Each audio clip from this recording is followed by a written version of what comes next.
Sa araw ng sakuna, hindi na natin alam kung mailigtas pa tayo o hindi. Tulad ng asong ito o tao man. Maraming namamatay sa bagyong Tino. Maraming nasaktan, maraming namatay. At maraming napinsala ng mga kabuhayan at iba pang pagkakakitaan ng ating kababayan.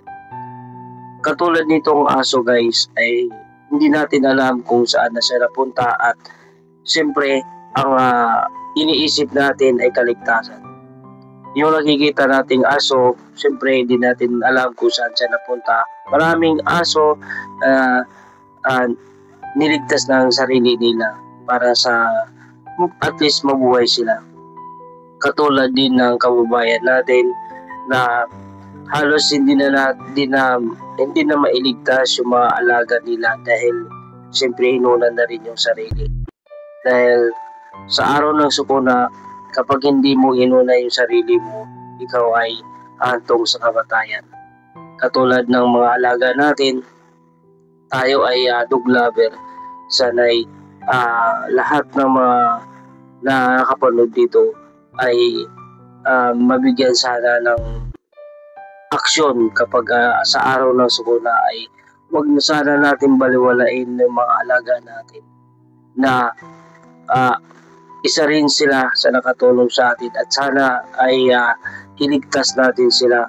Huwag natin sila papabayaan para kung sa ganun ay hindi natin magsisisi tayo sa huli. Tulad na tong aso na to, inuna pa niya yung pagligtas sa kanyang anak. Araw ng pagbaha, araw ng dahil andun yung kalinga niya at yung pagmamahal niya. Mayroon namang aso na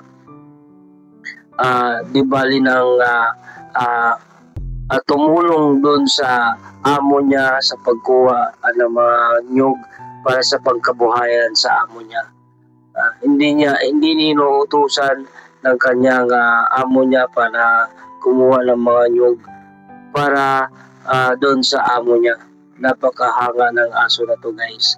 Kaya wag nating baliwalain para sa kanilang itong aso na to guys ay napakatalino. So ang araw ng bagyo, ito ay di natin malalaman.